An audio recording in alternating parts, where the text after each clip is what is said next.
Okay. Hello, hello. I think we're live.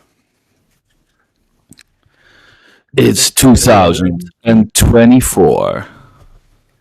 January 3rd. Oh, boom. All right. Wait, Frank, are you muted? I'm muted and I Oh. shouted Happy New Year even. Oh, well, Happy New Year. Yeah. Okay, we'll go do it again.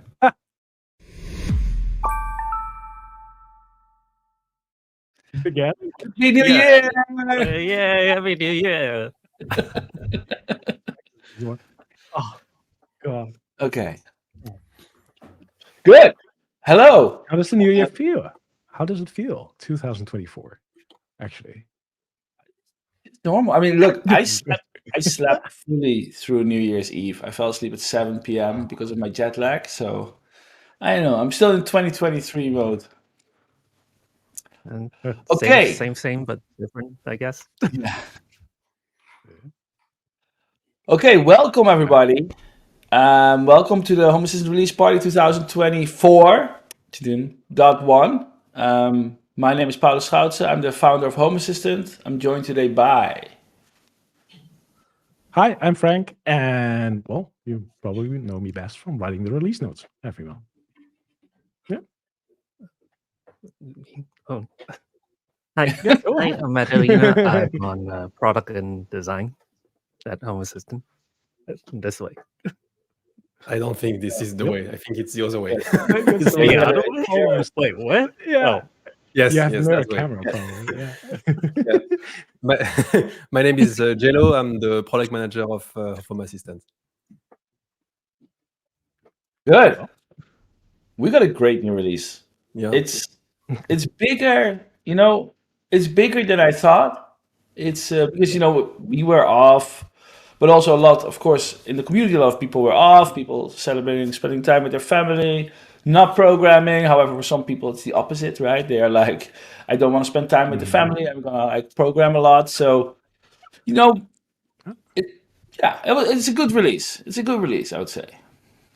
Normally, the first release of the year is like tiny and small, and it is relatively small, by the way. It's not like huge and bulking features, but the things that are in here is definitely worth talking about a lot. So it will still feel like a whole lot.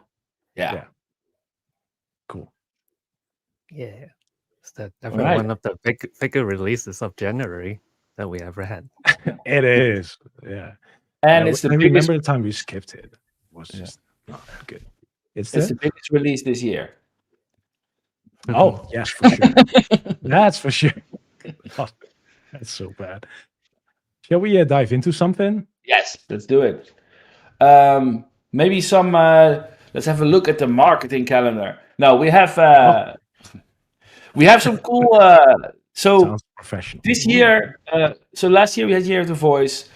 We don't really have a theme to announce at this point. Maybe we won't have it all. We're still kind of cooking things up, but we do have kind of a thing we want to do this year, and that's more live streams. So last year we did a lot of live streams just about voice because it was Year of the Voice.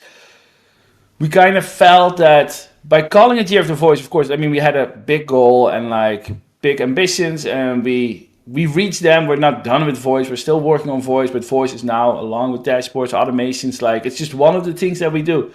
So we don't want to really such a focused theme as we had last year, kind of. Although we did a lot of cool stuff next to voice with dashboards and automations, like the tile card, some more info card. We kind of felt that people forgot about it because voice was always the overarching theme. So this year, instead of like going all in on a single theme, we wanted to go broader. So that's why we also don't really have a theme yet. But one of the things we want to do as part of that is that we actually want to do more live streams. So to kick it off, next week will be our Matter live stream. We're going to talk about all the things Matter, the state of Matter. It's been a while since we did a live stream about Matter, where we think it's standing, where it's going, our view of it. And so, next week, join us as Marcel, the lead of Matter, will come and talk to all of you. We announced this last year in a blog post with like some opportunity to ask some questions that we're going to answer during the live stream. You can still find that blog post, add comments, we'll figure it out. We'll try to answer it. We're also gonna try to explain what Matter is, or partially. Like it's hard, but it's necessary. We're also gonna have more important, if you have questions on Matter, that's the moment like to let us know what the questions are, right? In the comments below or in the blog post, so we can like collect them and use that in the Matter live stream next week. Yeah. And the week after, because January, we want to keep going. So the week after, we're going to have a live stream for our voice assistant contest run by JLO, or led by JLO. So we've built a lot of cool stuff last year to build your own voice assistants using ESP Home. And we want to, we already announced this in chapter 5, but we'll go more into detail in 2 weeks with like what kind of categories are there, what kind of like things can you build, and we're also going to have a quick tutorial to help you build something that's really cool and worth sharing. So this is not it for this month. There's definitely some more streams. Hope there's something that you like, and we expect that we fill up the other months as well with more deep dives, maybe Zigbee, Z-Wave, automations, dashboards for sure is going to be there. Lots of cool stuff coming. So stay tuned. We are setting would like the to bar hear pretty high with one live stream per week for the first week of the year. Don't expect one live stream per week. That's not Packed. that's already packed for January. But I would love to hear some things that people would like to see streams about in general. By the way. So if you have an idea, let us know. Like you want to hear a specific subject, or like I don't know, maybe even an hour of Q&A or something. Like that would be great. Yeah, Definitely. Oh, wow, we really have a whole home assistant channel going on now. So weekly content. Yeah. Wow, I Intentionally. Yeah, I no don't want to comment commit to on it. weekly. No, let's not. Yeah. Year of the live stream. I see that in the chat. I think that that might work actually. Well done. Well done. Oh, God. Okay. But before we do all those live streams, we have shipped something today. Yes. Like the happy. What's the title again? You came up with it. Happy automating. happy automating. Yes. Yeah. Happy Right. about Shall I share my screen, or do you want to dive in like a subject, or you want to go over the blog, or what's the idea? Like I know JLo has prepped some things, which is always good, by the way. Yeah. Let's Yeah, start. you just kick it off. I mean, the first Yeah. part of the blog post is about automation anyway. So Look at share the beginning, and as soon as you start to spoil too much, then I will just take over. I have the whole demo prepared. Take over the screen. That sounds like a good idea. This screenshot, we had to update the graphic because there were so many new integrations. Yeah. That was yeah, really our Thank you, tree is Magdalena. huge. The bonsai needs to keep growing. It's not the full tree, by the way, because like not everyone fit it in. We had a bunch of feature integrations too. But otherwise everything becomes too small. But yeah, we have tons of new integrations. I want to do a really good shout out to Joost, by the way, who has been reviewing like crazy on these things during the December month. So thank you so much for that. Yeah, he merged a lot, and we see a whole bunch of new integrations. 13 new ones, which is, I don't know, I don't remember having so many new ones. Yeah. And I believe 9 virtual ones. So that's a pretty good score. Yeah. Yeah. And if you're watching already, the release is available. So Yes, it's out. You yeah. can update now, or wait until after the stream and such. Yeah. Stick around a bit, hit the thumbs up and such. And Oh No. yeah, hit like and subscribe. oh boy. The Okay, thumbs up. so- Click the thumbs up Yeah. And then the bell, right? and the And bell. I hear and the bell. I see too many YouTube videos lately they're to like, know that you also "Ding." have to hit the bell. Do you get a push notification then? I guess I Yeah. never click the bell. Oh, Yeah. sorry. And they will get a sound effect like ding. And if you don't Hey. hit the bell, then it's up to the YouTube algorithm if you get notification or not, depending on how many channels you have subscribed or not. We need to set up the counter behind us of like the number of likes in the video. Oh, we do have it actually. Let me go find it. No, it's the wrong metric. No, yeah, it's the wrong one. Integration count is the metric. Anyways, Okay. we are going to do some awesome stuff today, so hit the thumbs up. Yes. I think that works. Anyways, let's go down. Happy New Year. First of all, we said it already, but yes, Happy New Year. This is the first release of the year. And well, yeah, the best to all of you and the loved ones around you. I'm going to keep scrolling, by the way, until JLo says stop somewhere. I'm spoiling a lot of things by scrolling to the TOC right now. Watch yourself live, I guess. Yes. Yeah, I think the first one is a huge one. And thank you so So much let's go JLo, for directly to being so the meticulous on this. let's go directly to the demo then. Can you share my screen? I want to like introduce this really short, Yes. because what we are going to talk about are changes to the automation editor, and there are a lot of them. The blog post is huge, and it's like all UI based. So if you're here and you're like, oh, all my automations need to change, nothing wrong there. Everything remains the same. If you upgrade it, everything will still work. So it's everything you see today is all about UX improvements, which, well, JLo is going to tell you all about. Cool. Shall I share your screen? Yes, I JLo, or can. do You want can to share, talk? yeah, share my screen. It's fine. For now, it's just like the menu of my live demo first. It's fine. All right. So before I start presenting the new things, maybe just a bit of context. We interviewed a lot of new users end of last year, trying to understand a bit their main concern, their main issues when they are starting using Home Assistant. This is how the new onboarding journey came about. While talking to them, we actually discovered many things, many areas of the product that are overwhelming at first. Let's say like this, Home Assistant is kind of a new language that you have to learn, and we are here to make sure that the language, the learning curve is as flat as possible. And so one of these areas was the automation. What you are going to see right now, I consider it as one increment, something simpler, something better. It's not the end of the road. Like, we have so many things we want to do for automations and so many ideas, but this is what we landed in a month, more or less. This is more or less how I see it. Okay, so let's deep dive in and see what we did. Can you share? Yes. Okay. So I will go like step by step, explain you everything that we did. And the first thing is actually pretty simple. Before, when you were going to automation and you had no automation, you were greeted by a blank table that was saying like you have no automation. And now we have a bit of text that explains what's an automation. It's small, but it's a bit better, right? Like, so automation makes Home Assistant automatically responds to things happening in and around your home. Automations connects trigger to action in a when trigger then action fashion with optional condition. We have a nice story. It is personalized based on the user that is logged. It's pretty cool, but then nothing changed on top of that. And you create the automations the same way that you were creating automations before.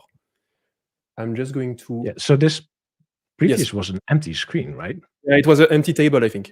Yep. Like you had like the header of the table, you are able to filter. Yeah, it was just like, sorry, we couldn't find any automations. Oh, sorry, we right, couldn't find any exactly. script.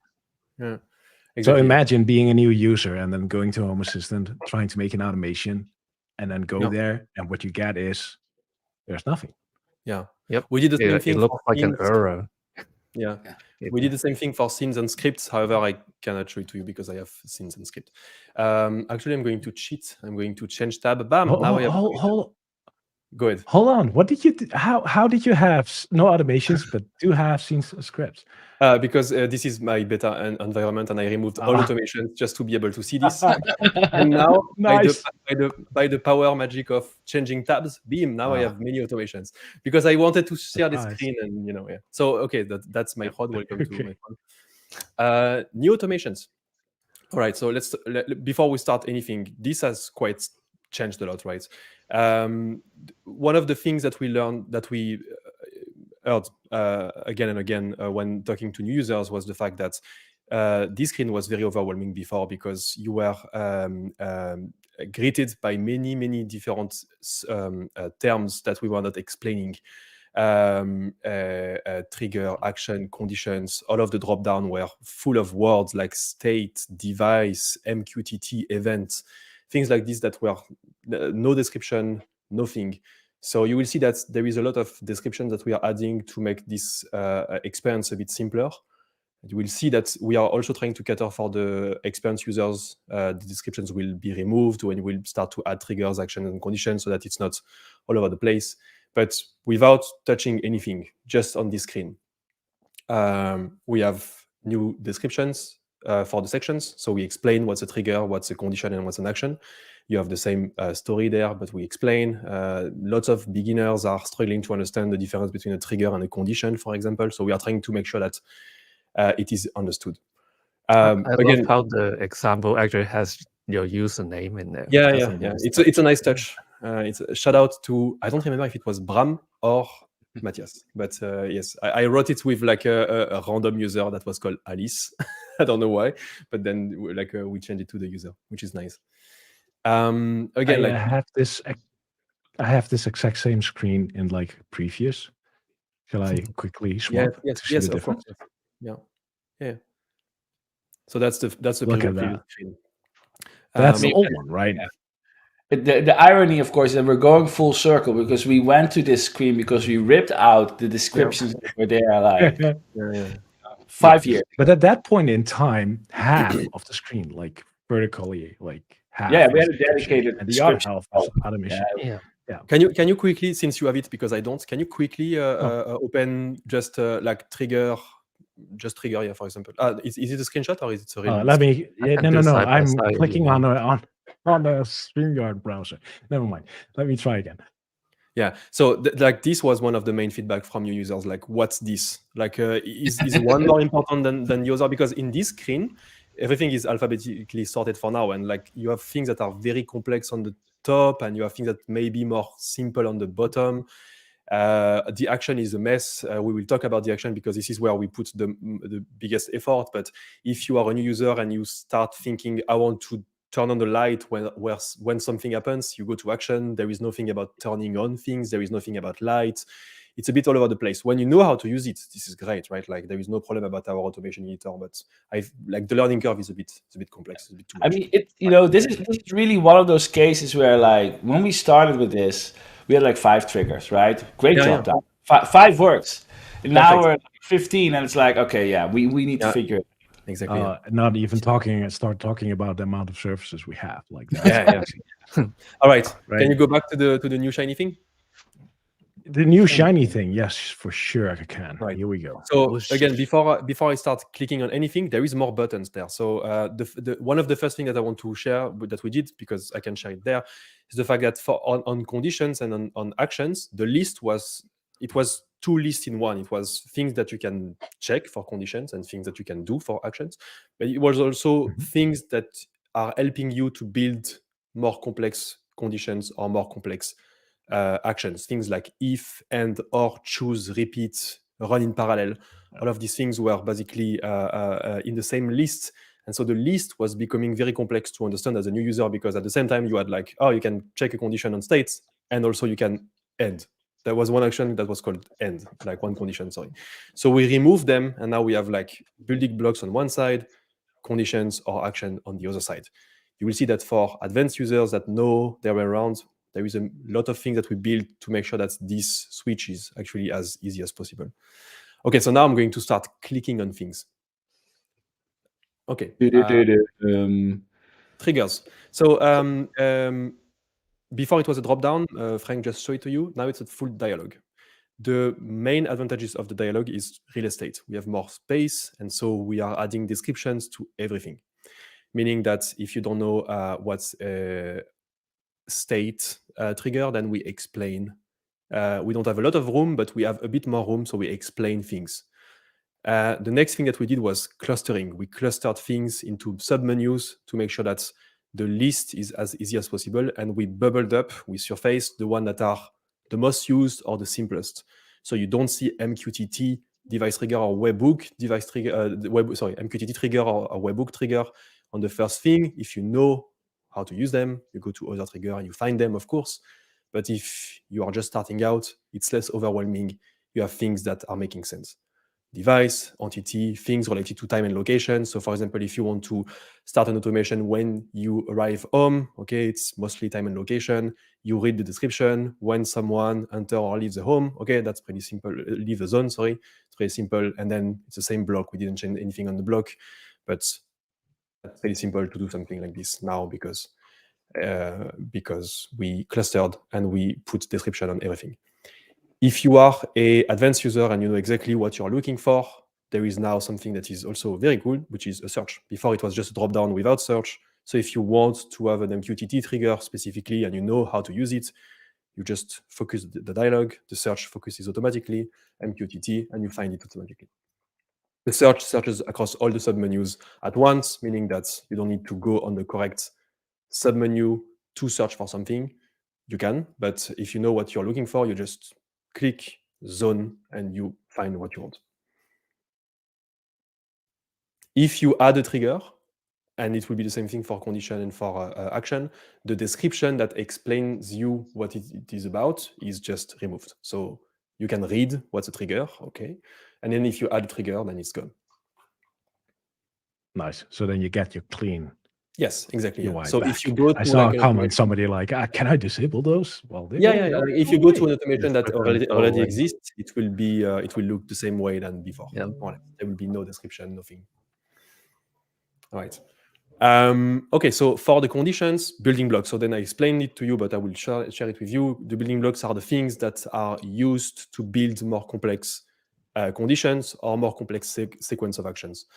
So before they were like intertwined with conditions. So now they are on a specific submenu. There is 3 of them for the conditions. The main problem was actually the action, because the action was like 11, I think, options, and 9 of them were building blocks. So everything is a building blocks in the action, because most of the things you do in the action is calling a service. That was the only thing that was really doing something and sending a manual event for like the very advanced users. So doing this actually removed a lot of complexity on the add action part, and this is why we were able to push it further than what I'm explaining right now. But let's go step by step. Yes, for the condition, there is nothing particular to say. Like it's the same categories that we have on the trigger. So we have like the entity conditions, which are state and numerical states, the time and location one, and we have the other. We also have building blocks there, which is just a shortcut to the other menu. So building block is there. Can you also search for them? Yes, exactly. So this is why it's here. It's because if you are used to our editor and you want to use the search, we don't want you to think about, okay, which button should I click to be able to search for end? You just click and you search, and you will be able to also find the building blocks. So building blocks are in 2 places, and this is why they are in 2 places. Okay, and so the action. Cool. The action, this is where we did most of the work. So again, as I told you, if you go to your system right now, I mean, don't go to the system right now, just look at watch our stream. But most of the, like, all the actions were only either building blocks or service calls. And one of them was not in these 2 categories, which was send manual event, which is very, very advanced. So if we just stop there, like we would have had like a nice building block section and only one service call in the action. I think the biggest question that I always have to explain to a new user is, what even is a service call? Exactly. And this is what I wanted to say before. Like when you arrive there for the first time and you want to do something, and it's something simple, right? You want to say like, I want to turn on my light when the sun sets. So on the trigger, it's okay, right? You have a sun trigger and sunset, okay. And then you have the action, and then there is like 15 terms. None of them matches what you think. There is nothing about turning on stuff. There is nothing about lights. There is like, oh, do you want to choose or yeah, exactly. Yeah. Do you want to choose or if then or wait for trigger or what? So if you're a new user, this is just super confusing, because what do I do now? And if you're used to Home Assistant, the call service is like the thing you go, right? That's the thing everybody uses all the time. But if you're here, then like makes some sense. Except, well, if you click add service, then like you still have this like Yeah, and now it's becoming It's a a bit better very because long you can list. start typing light, and now you can start to see things that you expect, right? Like you start to type light, and you will see turn on, turn off, but it's a bit all over the place. Okay. So what we did, I'm calling it like this. I don't know if it's a real term, but we unwrapped service calls. So service calls are always the same thing, right? If I go quickly to give me a sec. If I go quickly to the developer tools, just to show you, it's always the same thing. There is a domain, which, for example, is light, and then you have services on that domain, for example, toggle, turn on, turn off. And the same thing for climate. You will have like multiple services for climate. And so what we did is we unwrapped that part. So now when you click on action, so I've been talking for like 10 minutes, I'm finally going to click on action. What you see are domains. Let's call it them like this. So now if you come here for the first time thinking I'm going to turn on the light, you start to scroll and you will see lights. And if you click on lights, you will see turn on, right? If you click on this, the block is the same. Behind, we are just filling a call service block on light turn on. But yeah, it's just much more simple. This allows us to do things that were very complex to do before. And this is mainly searching. Searching is becoming very great because you can search across all the domains, all the services at once, and you can do things very nice. For example, turn on, which is going to give you all the things that you can turn on your home. If you have integrations that are even adding services on top, for example, Hue is adding scene services. So if I search for scene, you will see like the scene services coming from the scene domain, but also things coming from Philips Hue, which is basically like giving you much more freedom about how you pick your actions and also how you discover them. If I come back to the main thing, so we have all of these domains, and on the domains, all of the services that are coming from that domain. Not all of them. We are putting in this list the one that are the most used. Let's put it that way. It was a bit complex to put that list, but this is how it is. At the end of this list, sorry, one thing, it's also the domains that you have on your system. So for example, here you don't see fans. Fans is super important, but I have no fan at home, so fan is not there. Fan is somewhere else. You will see where it is, but it's not there. There is no lawnmower, there is no water heater, there is no many things because I don't. So the list is filtered down based on what's actually in your system. So when you start, I'm expecting this list to be even smaller, right? So you start, you have a few lights, maybe a few media player. You may see like a few entries here, and not like a list of so many things. Yeah, if I this scroll is great down, because like the complexity grows as the user's system grows. yeah, exactly. Yeah. And the discoverability also. Yeah. If I scroll down, there is helper at the bottom, which is like all of the helper part, which is usually input things that you are adding on your system. So like, I don't know, like setting out an input datetime, an input number, an input select. We just nested them under helper. Again, if you know exactly what you want to do and you want to set a date time, input datetime, you just search for datetime. You will find input datetime, and you will be able to set it. Right? It's pretty simple. And then we have building blocks. Exactly the same reasoning why we have it also on the conditions. It's because if you know that you want to pick a choose, then you can just search for what? Bug? Sorry, I don't know what I did. You can search for choose, and you will be able to find it. And then we have other, which is listing all of the services coming from integrations or domains that are less used. I'm going to put it like this simply. Things like AdGuard Home, like, I don't know, if you have like custom integrations, like this is my vacuum cleaner, it's a custom integration. I also have another custom integration somewhere there. There it is. Things like this, or if you have like Sonos speaker, then Sonos is providing you some very specific services about your speaker, and you will be able to find them there.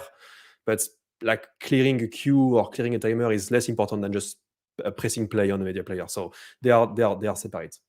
And that's mostly about it. Like my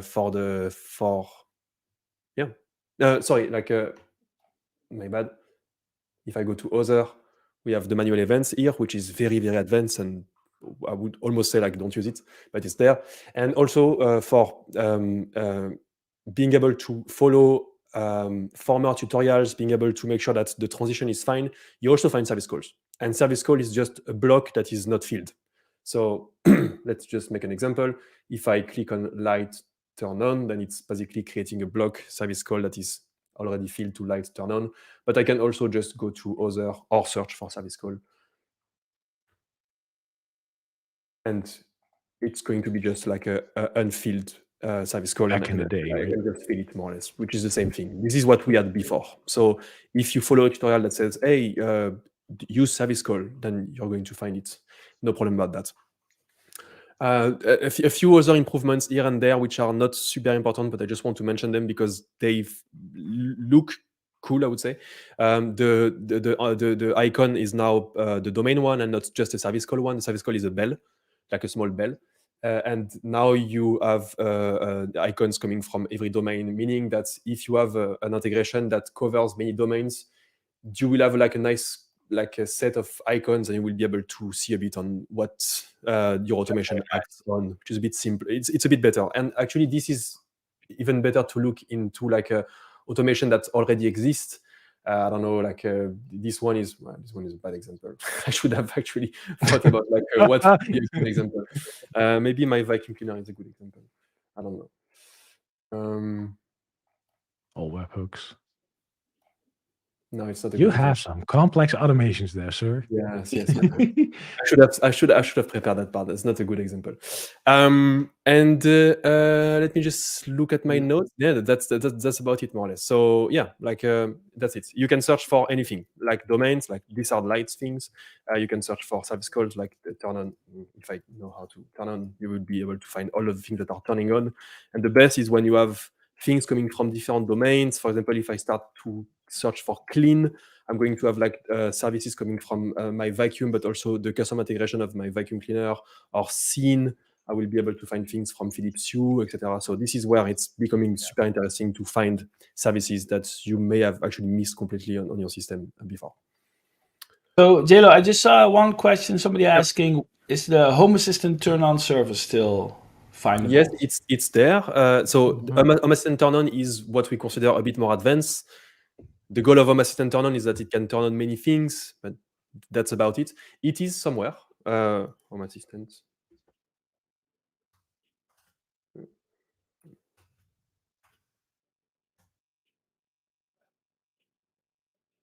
That's not the best, right?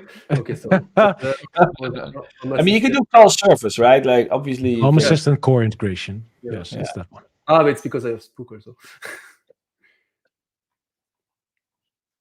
It's not there. I don't see it either. Yeah.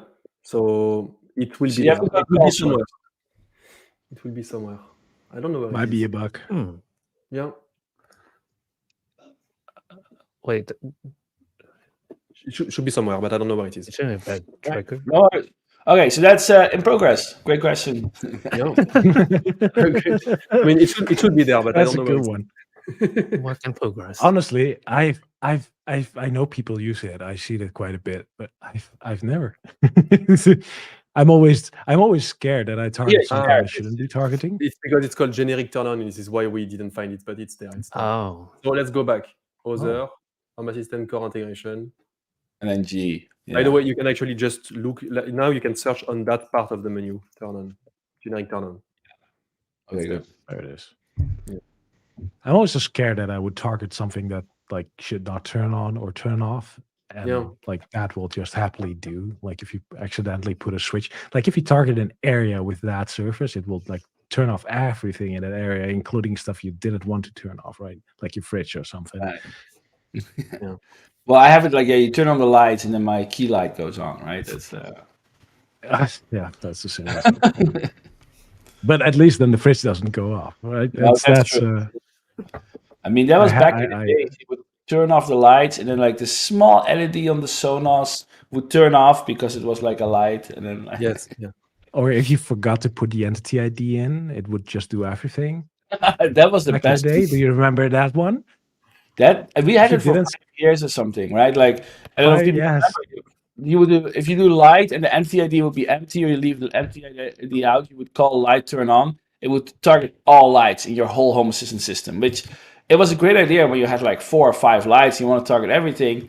It was not a great idea when basically beyond that. I forgot one Accidentally forgot one that small was- thing. Sorry, I forgot one small thing, which is pretty small, but it's again like just some things that we are doing just to ease all of this thing.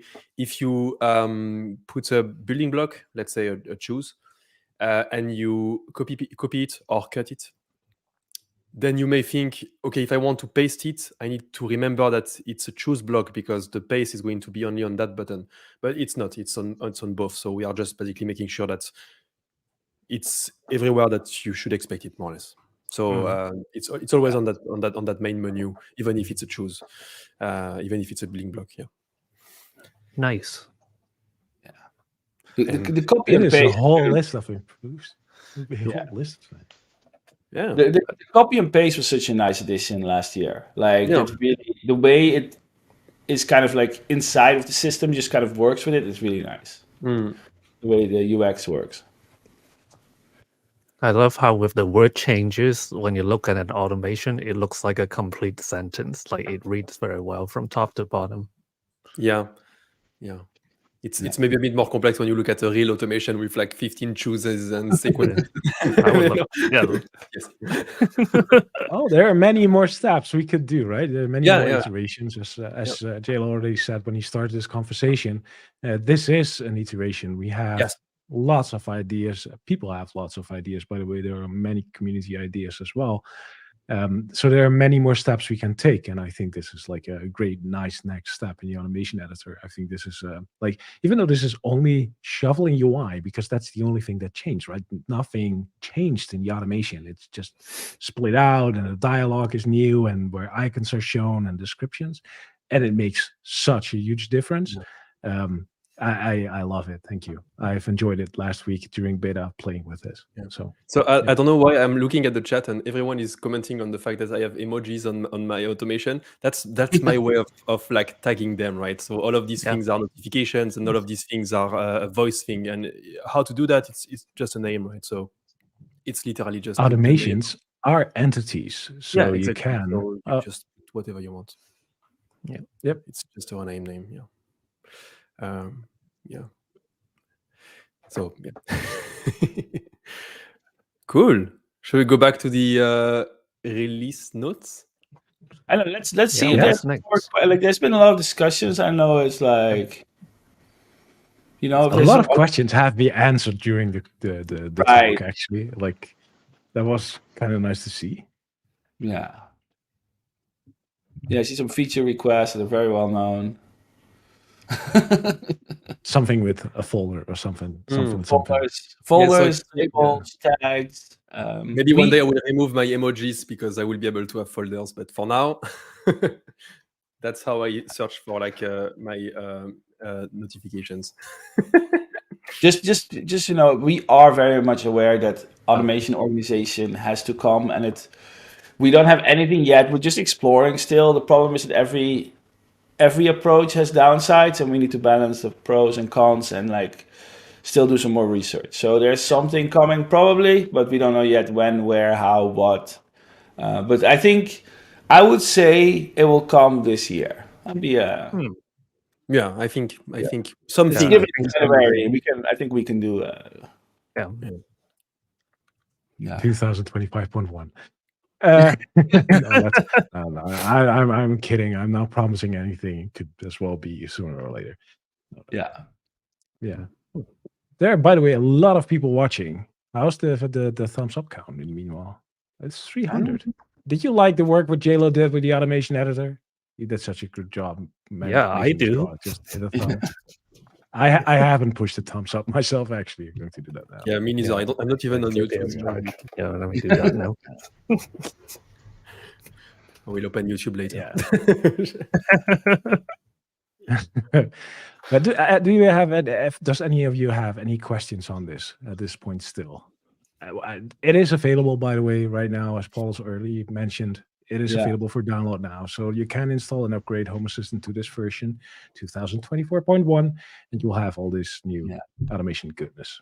I saw this comment would be great to be able to save blocks of code to use later. Those exist. We call them scripts. Yep. So yeah, that works.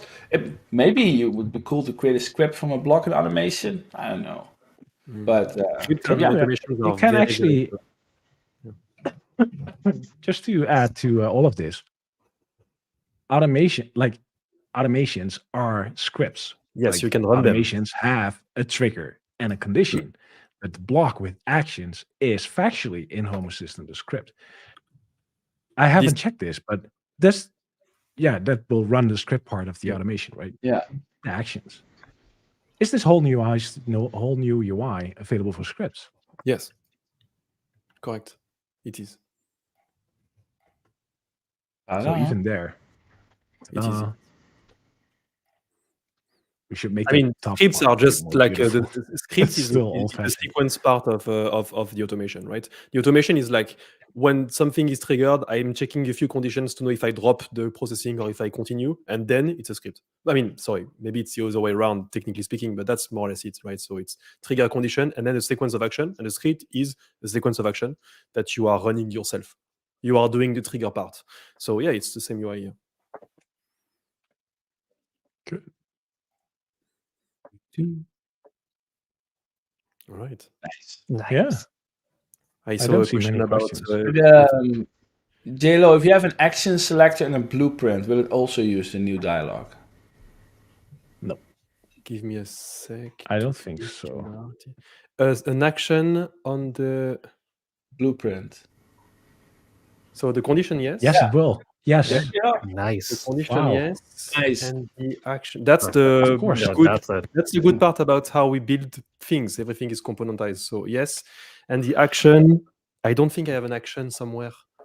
No, but the condition is the same technology, right? It's the Yeah, same. it's the same thing. Yeah. And Nice. now we even have reusability. triggers actually. We even have triggers selector. It's new. It's not really used, but we have trigger selector. So yes.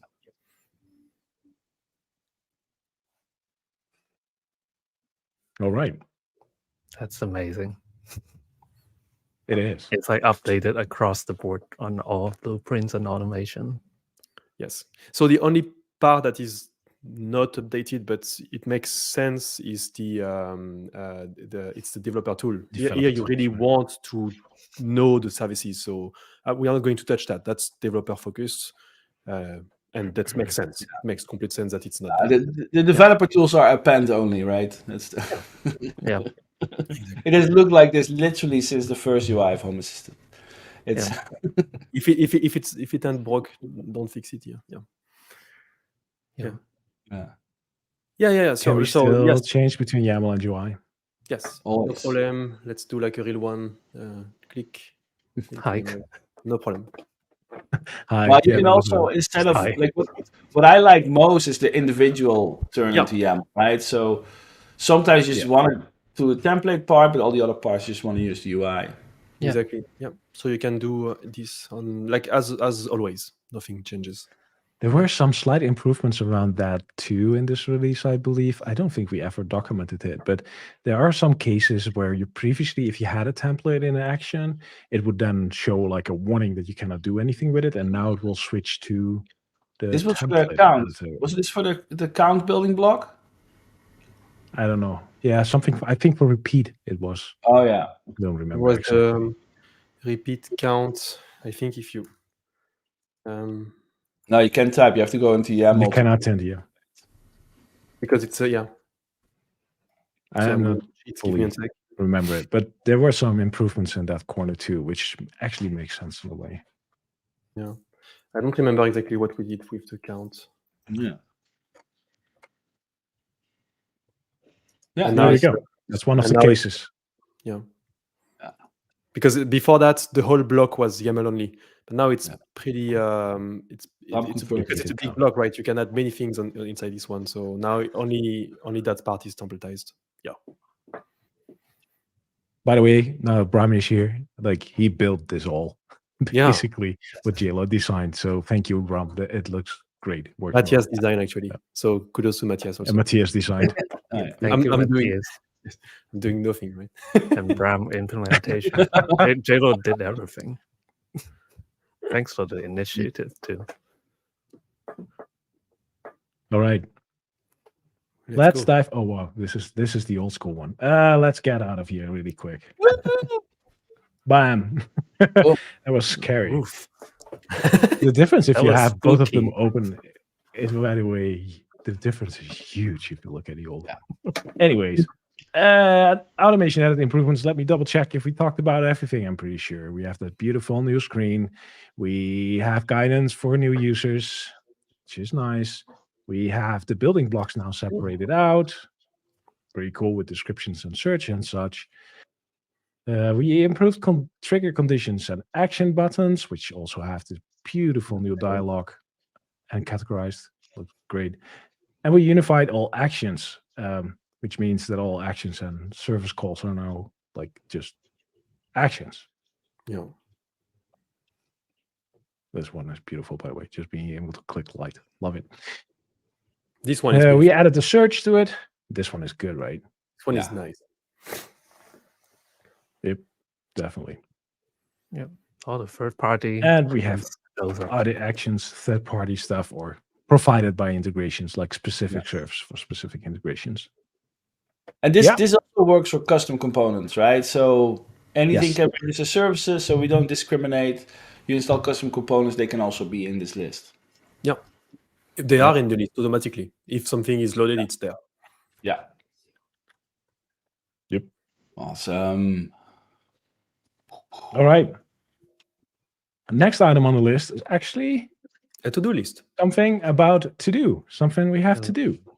Yeah, Do we want to demonstrate that in a similar way, or do you want to show like the screenshots? I can share it. I Lena can share has the the screen. screen, Yeah. Oh, Nice. let me make the window Can you- smaller. Can you do this? The FBI, yeah, awesome. Enhance. The FBI all are looking at this. Make it perfect with. Okay. So, wow, what is this? This looks exactly like the last release. Well, because this is the last release.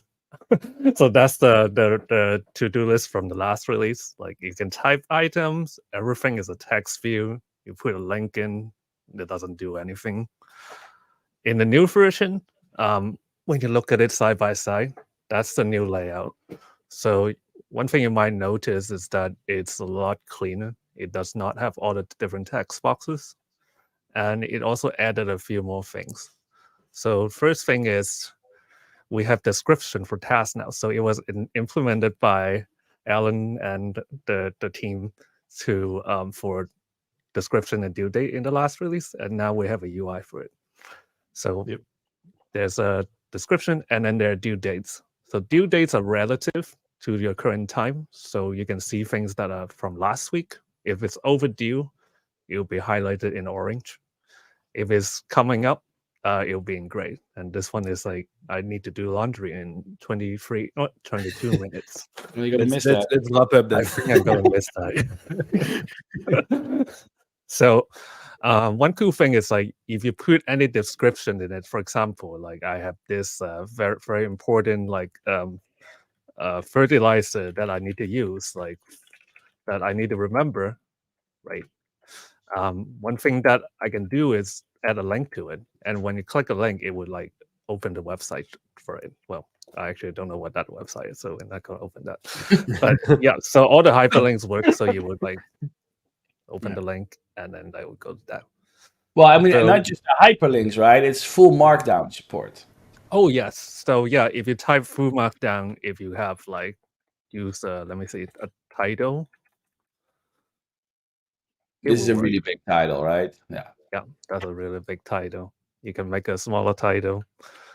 And also you can have a bold text or you can like italicize the text that you want. That. Which is awesome. One of the things is the due dates. Some integration supports both dates and time. Some only supports the date. Some doesn't support it at all. So it really depends on the integration you have. For to-do lists, it has all the time and date.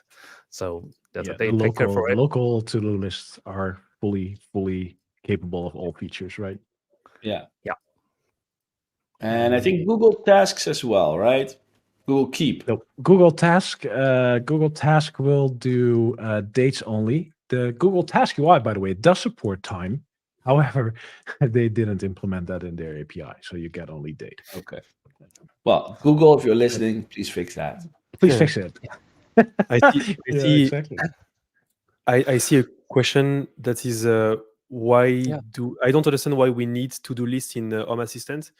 Like to-do list can be so many things that actually finding use cases for listing things in a home automation system is actually not that hard. There is many things that you can solve by a to-do list by doing things very, very clean. It's not about just like shopping list and just Collecting automation ideas. Exactly. Yeah, but House chores. Yeah. So, One of for the example, most common use is the house chores, right? So smart home is about making your home easier and like more comfortable and easier to use and more accessible for everyone. Yeah. So like if you look at other home automation software, like to-do list is often featured prominently. Like if you look at like Amazon or Google, and because like that's something that so everyone in the family or in the house can keep each other informed of like what's going on, what you need to do. Like if like I use to-do lists for things that are more automation oriented, and they are a very great addition. I have a lot of notification that I want to send only when I'm home. For example, when the washing machine is over, if I'm not home, I don't really care. So if I'm home, the notification is sent. If I'm not home, it's put on a to-do list actually. And when I come home, I have an automation that just lists the to-do item and send notification and just drop them. For example, so that would be one way that I'm using a list in an automation system that is just impressive. Before that, it was super complicated. That should be a blueprint, JLo. I feel like not yet. This is way too complex for being a blueprint. It's way too ugly to be a blueprint. One day. But using it as variables for your automations, right? Like that's what you're doing. But I mean, it works great. Like automation with to-do-list is like automation with to-do-list is amazing, right? So that's cool. Like you could, for example, monitor all your like battery powered devices, and if they reach a certain level, put like replace the battery in this device on the list, right? Like you can automate a lot with this. That's actually a nice thing because most of today, like there is not a lot of ways to communicate from your home to you. You have like TTS, but you need to be there, and that's it, right? Like, so you can just text to speech. There is notification, but they are instant, and then they are dismissible. For example, Frank, you gave me a very nice idea today. Like every time they have a low battery, it's a notification. But I discard them and I forget them. Like putting them on a to-do list is actually very nice, and I could just check the to-do list once a week. So I mean, there is a lot of ways to actually, and you have services to actually remove them automatically. So. You change the battery, you could have an automation that just remove it when the battery goes back to 100%, for example.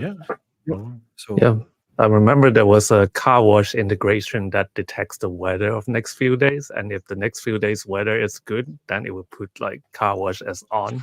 But now you can add car wash to your to-do list. But that should be directly on your calendar. And it's not just the to-do list inside Home Assistant you can automate, right? If you have like a task list somewhere else that integrates Home Assistant, Home Assistant can integrate with, you can still automate with a third-party service. You could like go into this grocery store and then Home Assistant sees you're there and then pop up you a link to your own app on your phone where you keep the task list and he knows you're there and there's something on your list. You could like go nuts in what you can automate with that. There is a question that actually I don't know the answer, so I'm curious. It's not a question, it's more like a statement. Now we can use to-do as timers. We have no to-do triggers, right? We cannot trigger something when a to-do is overdue for now. No, but you could have an automation query your to-do items, look at the next due date and wait for trigger. So we can use to-do as timers, but it's going to be pretty key for now. If you want to do that kind of stuff, create a dedicated calendar for it and put items on that one. That is a way better approach. And calendars are actually great for that. That reminds me to put something on our to-do list. That's a good thing to work on. Maybe next. I saw. I saw question Go ahead, go ahead, about sorry. recurring tasks, that's something that Alan is looking into. So Alan is the mastermind behind calendaring to do anything related to RFC 5545, the official specification, of course, our favorite for calendaring and to-do list. And so he's looking into it, but there's no. We already have recurring events for calendar, and so the technology is the same, or the implementation, but to expose it on there's some different UX, right? Like you check off an item, but if it's to do, it should pop up again, but it should not pop up again if you haven't done the last one, and so it's a bit more tricky. Yeah. So someone asked, can I sort a list? Yes, you can. And yeah, actually, wow, the new drag and drop looks awesome. You actually can't see it on the screen because like the item that I pick up actually is floating with my mouse cursor. That actually doesn't show up in the screen share. There's also a new way to So- delete complete item. Yep. Yeah. It's So small. the one thing that we did is, if you have like things that are done, right? Previously, we have just this button, which is I kind never of knew what it mysterious. did until I clicked it at some Yes, point. exactly. I was You like, click it and it's oh, gone, right? Yeah, it's like, what is it? Is it like reordering? Like you don't know, right? Then you click on it, it's like, oh, it's like something actually really dangerous. Here we highlighted in red, and it has a trash bin on it, so it's much easier to identify what the function really is. So there's that. One thing I think that is really cool that is not immediately visible is like Bram put a lot of care in this to make sure that like whenever we do these user interface changes, right, we want to make sure that like power users or any users who are used to like a certain amount of ways of doing things, like they don't need to do things in like more clicks. So like they can still use the same amount of keystrokes to add items, for example. So if you're on the text field here, if you press enter, you can add things to the bottom of the list quickly. Here it remains the same, right? But one thing that is really cool is that here, like if you added something, you can click on it and edit it, right? Here you click on it, you can see that the text field is focused right away, and you can press enter and save it. One thing that's awesome here is that keyboard navigation actually works here. So if you want to like edit any other items on the list very quickly, like if I just want to like add an emoji in there, just like JLo, I like emojis too. Let's see, laundry, right? Then it's added in there. Here is actually a lot harder. Like up-down keys don't work. You actually need to press tab twice to go to the next item. So I think this is an awesome improvement. If you don't want to edit, you can press escape too and just go right out. I press spacebar, it completes the task. And press it again, it goes back to the active list. This is pretty cool, huh? It makes it just so like, especially when you're entering many tasks at once, right? Like this makes it very convenient. Yep. It's like really easy to use. It might actually even replace your own to-do list app that you're using. Well, Like, so the UI this is really one thing that I really like about our to-do list is that updates are instant. If you have Home Assistant's to-do UI open twice and you click or make a change to one, it's instantly reflected in the other one. WebSocket, yeah. It's pretty nice. Especially if you're shopping with two people, this is very important. Oh yes. yeah. Like it's sync right away, right? As we demonstrated last time. Do we? Sorry, I have a stupid question. Yeah. When we get the list of item from like the service get to do items, I don't remember. Do we get the complete one? Yeah. So let's take a look. Yes. I do have that available with me. It's not here, but I was just testing that too. So yeah, if we go to developer tools, let's see, services. Yep, to do dot get to do get items. Yeah, so if I choose yeah, we can even filter them in the get. Like you can also have choose multiple lists as well if you want. Yeah. And you call service. Yep, everything is in the list. And also the due date and the descriptions are also in the list as well. Okay. I have other ideas for automations that I Yeah. want to do with to-do lists. Yeah, can't wait to see what automations you're gonna come up with. I'm not sharing them now. It's my secret sauce. No, I'm joking. But we can do crazy things, right? I'm thinking about things. Cool. Yeah, and did I miss anything else for to-do list? I think that's I don't it. think so. No, Awesome. Yeah, I love the keyboard navigation. It's just that's Yeah, makes it that's a really nice little fast. touch. I would love to see that in more places inside Home Assistant, to be honest. Like I absolutely love keyboard navigation. Like in my daily work, I try to avoid the mouse all day. Yeah. So yeah, would this be one nice. might be a good moment to remind everybody of C and E. Yeah. C and Oh, C and E. E is for entity, C is for command, Uh, and M is for my. That's also very important.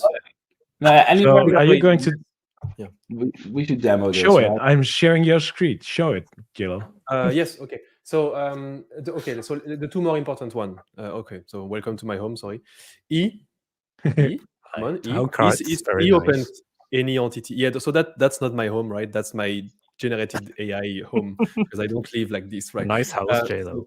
Yes. Yeah, E looks opens great. the entity panel, so you can just, if you want to turn on the irrigation system, irrigation in French, and that's it, right? You have your irrigation system.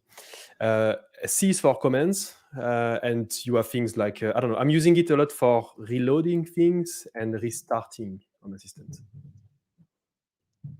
Restart. Yeah, restart server. So yeah. Something else that you can use, but it's more advanced. But if you want, I'm going to share it because I think it's lovely. If you are helping someone and you want to tell him like, hey, navigate to that page so that you can do something, you go to that page. So for example, you go to device and services, and you click on M, and it's going to create, sorry, it's shared tab. It's going to create a my link directly to that part. Yeah. And then you have many ways of sharing it. If you are embedding it on a blog post, you just copy that markdown. But if you just want a link, you just copy that link. And now if I share it in the chat, everybody that clicks on that link will redirect it to the correct page on your system, not on my system, of course. That's pretty cool. M. And this also works if you have an add-on open, it will select that add-on, right? Yeah, so if you want people to install a specific add-on, you click on an add-on. So you say like, hey, you need the ESP add-on. Well, I don't have the ESP add-on, sorry. You need the terminal and SSH add-on. You click there, you click on M, it opens a page, you click on that link. If you have the add-on, it's going to open it. If you don't have it, it's going to ask you to install it directly. Yeah. And if your system installation doesn't support add-ons, we will tell you to. Yeah. I think. Yeah. Correct. Yeah. That's it. Cool. Trying to paste the URL to the docs twice. Failed twice. Yeah. Awesome in the live chat. Last one is correct though. Somebody asked if this is documented. Yes, this is all documented. Mm-hmm. Yeah, that's the problem with having have so like a many. list of keyboard shortcuts anywhere. Oh, we should Yeah. have just question mark, right? Do we have that? No, I don't think so. The question mark. I'm not sure if we mapped it. I do know somebody asked some other features too. We do have a concept somewhere laying around. Changes the quick bar to do more stuff. And Oh, also yeah. has the question mark in it. It's more designed towards how GitHub resolved it at some point. Command K of GitHub. Yeah. Mm, Yeah. that would All be right. awesome. To me, it is. I think that is beautiful. But I think this is already helpful. I use especially commands like other C key in Home Assistant. I use a lot to just navigate around the place. I think that's already golden, by the way. Description and due date. Yeah, I think we covered it all, Madalena. Yeah. Thumbs Thank you. up. Ooh, yeah. Did you like this again? To do thumbs Yeah. up. Yeah, You triggered the. I got the Apple effect. And how it looks now. So that's cool. I do have an automation ID list. I think that's, by the way, absolutely a good list to have. Yeah. Just something to drop things that pop in your mind. Maybe I should automate that someday. Then you So plug awesome it to list to have. OpenAI and you ask him to automate for you. Ooh, maybe you're gonna one spoil the day. rest of the year. It's the year of the AI. No, I'm so tired of the term AI at this point. Oh Yeah, God. I feel like it's a fad already. But Oh, Yeah. No, the everywhere main you freaking thing look.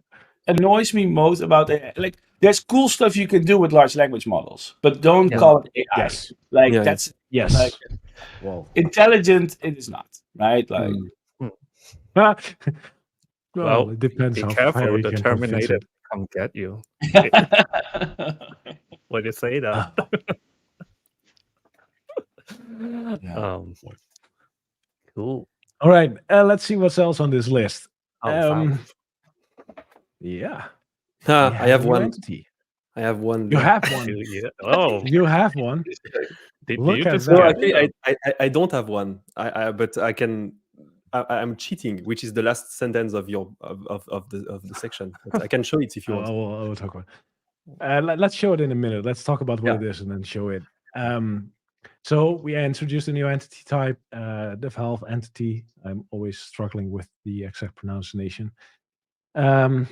Yeah, can be used for radiators, TRVs, pool systems, sprinklers. I don't know, main water pipelines, gas lines.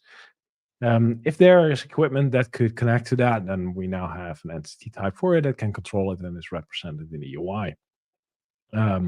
In this case, this is a valve that can be opened and closed in certain position, percentage, and well, it has some tools to fully close and open it or stop the process of opening and closing it. So yeah, it pretty much looks like a cover, but it is specifically designed towards the use of this device type. Support for it has been added to Shelly integration for the Shelly gas add-on. They have an add-on for the gas meter thingy. I'm not sure what it is. Do you know exactly what it is, Paulus?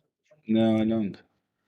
I don't have it. It's like a little actuator you can put on your gas line, and then if it senses gas, then it can close the gas pipe, I believe. I have their detector, but I don't have the other one. It's like a motor that turns the valve for you. Oh wow. So it's gas leak detector, a gas detector that can, as an add-on, you can add the actuator to it.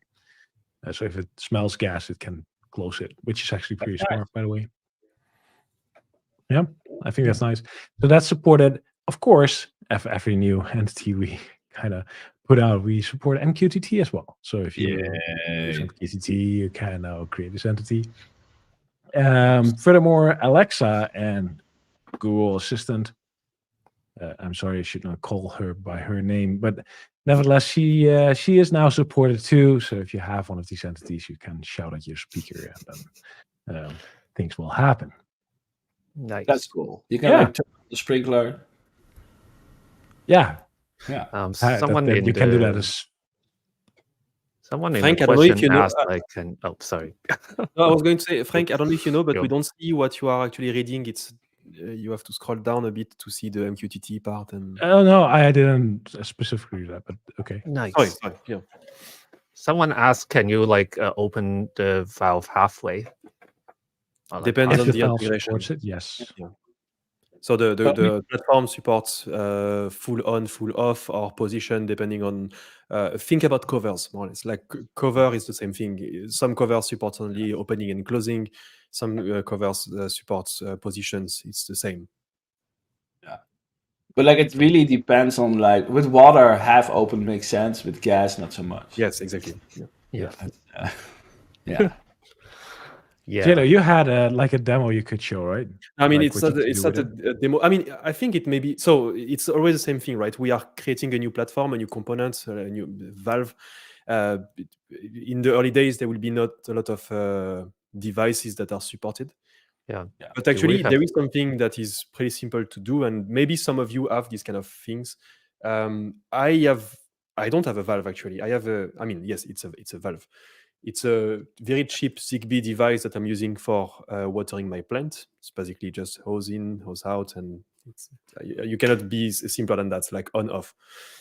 and the battery. It's So a it's battery. actually even like powered now, and it's amazing. But today it exposes what it can expose to Home Assistant, and the closest that it can expose is a switch, like on off.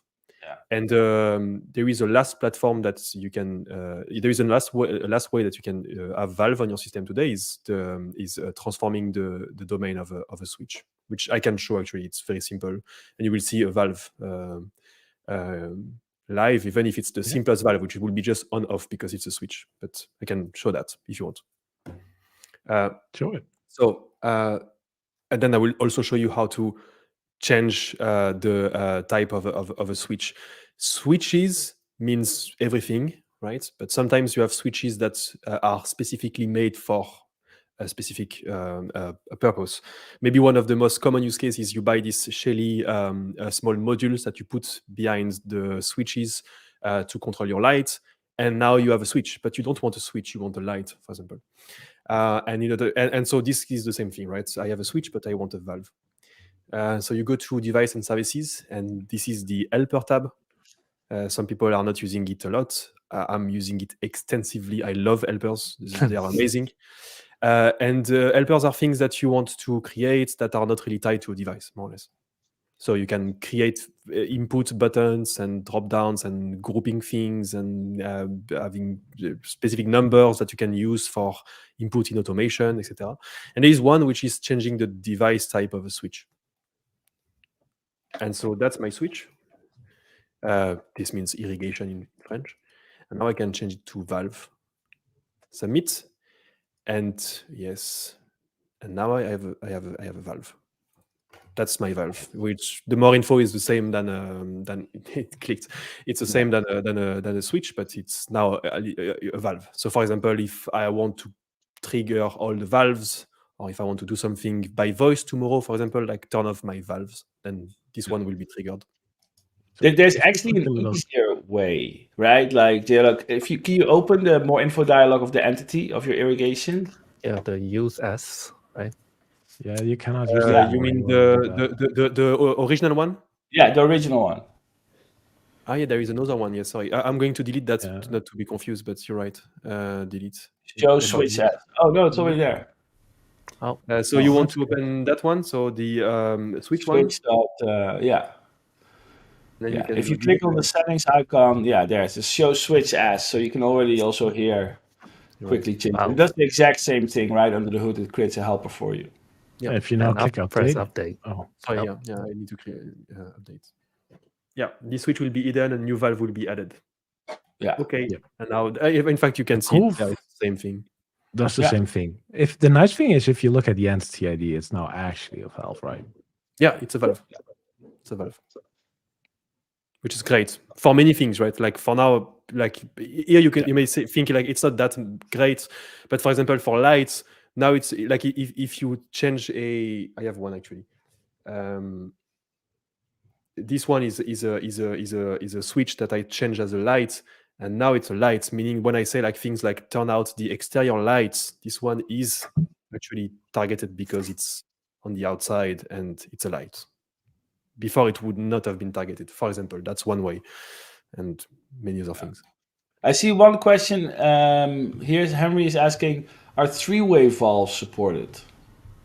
I think that's just one with the position, right? Like you would just have 0, 50, and 100%. Yeah, honest. Yeah. Oh yeah.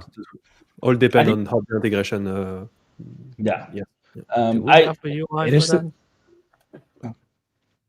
I don't know. It's the first iteration of the integration. So currently it supports only 1 to 100%, and it's up to the integration to translate that properly.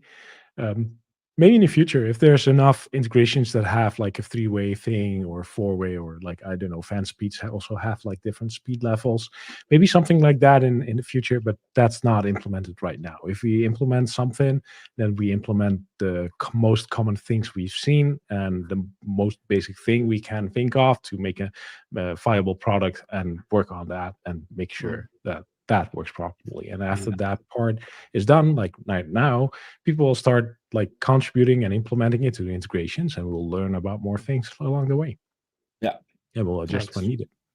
So I saw somebody had a question, why didn't we make Valve a cover? And I thought I could shine a light on it. First of all, cover already does too much. Like Yes. a cover is today used for a garage door to a window covering to blinds. Like it's too much. And Curtains, everything. oh yeah, everything. Yeah. Yeah, and in home assistant we really try to kind of split things, right? Like a switch is very similar to a light. In fact, some switches control lights. Yet we split them up such that it is because everything over time kind of grows in different directions. You want to split them out on device classes, these kind of things. So we really like to have different categories for different device categories just to keep things easier for all the code that is built around and on top of these kind of domains. For example, now today we already have voice intents that are targeting covers. If we would have said that valves were cover, you would have said something like close the shades on the garden, and like your valve would have closed. So Yeah. And you shut down your water supply. funny story. This is a standing desk, and I act it with ESP Home. And at first, I was thinking like, oh, it's a standing desk, it's a cover, right? Like 0 to. That was the worst idea ever, because then I can say things like open the curtains on my office, and the office the desk is actually rising. So I stopped that. Now it's just buttons like go up Yeah. and go down. yeah. I think one of the most important things about making automations and dashboards in general is to understand the context of what a device really is. So knowing that is a valve helps a lot. Yeah. Yeah. Okay, so that was my valve, my dumb valve. Nice. Good. Maybe before we go to the next topic, I saw there's 2 questions that came up. One was Raspberry Pi 5 support. We have there is some experimental development images of Raspberry Pi 5 available. It's not considered stable yet, but you can play with it. You can try it out today. I'm not sure what the biggest thing is that still has to be overcome. Frank, I'm kind of looking at you if you know. Oh, you're muted. I'm muted. Oh, sorry. There's still some things going around with the booting and the multiplication that's going on there. If you update from petition A to B. Anyways, the in general it looks good. It's in preview right now, so you can like play with it if you want to. I would not recommend it yet for a stable system. That's way too early. I think the question pops up a bit because if people that looked closely to our repositories and like release processes would have probably have noticed that the previous patch release added support for Raspberry Pi 5, which is mostly a stop to make it possible to run the preview even. It's not because we added support yet. These are all preparations in making it happen. The Raspberry Pi 5 support is going to preview. And if you like to test, please join. Yeah. Cool. Yep. It's on our blog, by the way, I believe, if you want to know how and what. Another question, somebody asked, when can we see large language model support? We actually have large language model support. We support ChatGPT, we support BART, Palm was the old one of Google. But yeah, we support both Google, ChatGPT for large language models. So yeah, you can definitely try it out. Yeah. Yeah. Or maybe somebody can build something else to integrate with.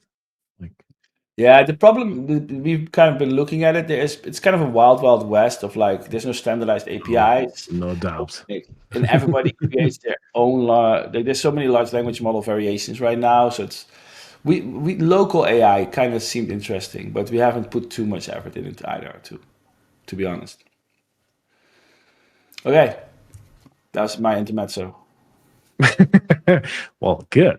Let's see what else is here. Oh, yeah. This one has been requested a lot. Madalena, you have, I see a thermostat. Do you want to show it? I have a demo. Madalena, I don't know if you want to do it or if I do it. I don't hear her. Madalena, you're muted. Oh, yeah, I'm here. Sorry. Yeah. Okay. Yeah. I was asking, should I share your screen, like permission? Yeah, you can share my see screen. a little. It's ready. My AC is plugged in, even though it's winter. Oh. So yeah, one of the things that we done for the climate like thermostat card was that when we port over the more info like climate card over to as a card, right? More info dialog as a card. One of the things that happened was that when we did our user research, we realized that most of the other thermostats in the market tend to be showing the the current or target temperature. But 1 second. No, we show the The- target temperature The by target default. temperature, yes, by Yes. default. Yes, Pardon me, sorry. the set point. Brain Yeah. fart. And yeah, so that's why we made the change. However, our previous thermostat card shows the current temperature at the center of the dial instead. So some of the users who got upgraded to the new thermostat card cannot get used to it because they used to be looking at like the thermostat and thought that that's the current temperature. It turns out it's the target temperature. So that we've taken the feedback and we made some adjustments. So one of the things you can see is if you press edit, we have a new action. So currently the target is 72. It's actually 55 degrees Fahrenheit right now. But if you press do this, then the two things will swap around. The icon will also switch as well so that you know what you're looking at. So this is the thermometer, which is showing the current temperature. If you switch it, then you see a dial, which is the target temperature.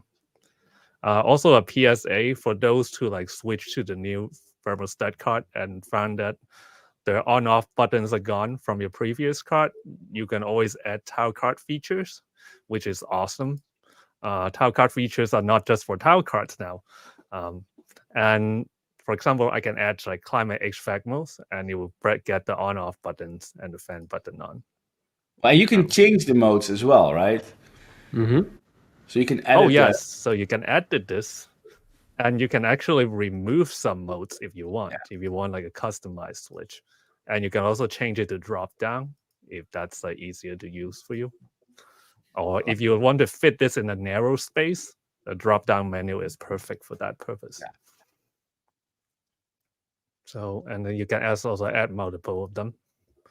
I can add 2 HVAC modes if you want to, so that you can have one that shows like the first 2 options, the second one to shows the last 2 options. You can do that. And the good thing about doing this is that, yeah, if you want to put the card in a smaller space, now you can fit it in, and you can still fit 4 buttons easily. That's pretty cool, right? I love it. Yeah, it's pretty nice. It's flexible, right? Yeah, great fix. You have great... Can I switch to your one, JLo? I see you have a lot of them. Like it looks like. Yeah, no problem. Yes. I mean, it's fine. Yeah. So, like, these are all the. So I'm going to call it control mode, which is like the card as it comes out of the box, which is the big temperature as the target, right? This is the dial that controls the target. So I'm going to call it control mode. If you are building a dashboard to control your thermostat, then that's cool. I have a humidifier there. It's not even a thermostat. So that's an AC. That's a heat pump. That's both, and that's a humidifier. But if you want to have a dashboard that is more for data insights instead of control, I'm just going to duplicate them all. And you can just swap them. So you will see the difference between all of them. Give me a sec. Oh, cool. The dual temperature is also supported. Yes. Nice. Duplicate. All right. So and okay. So seeing both at the same time is confusing. JLo, you dashboard edit faster than anyone I've ever seen. Yeah.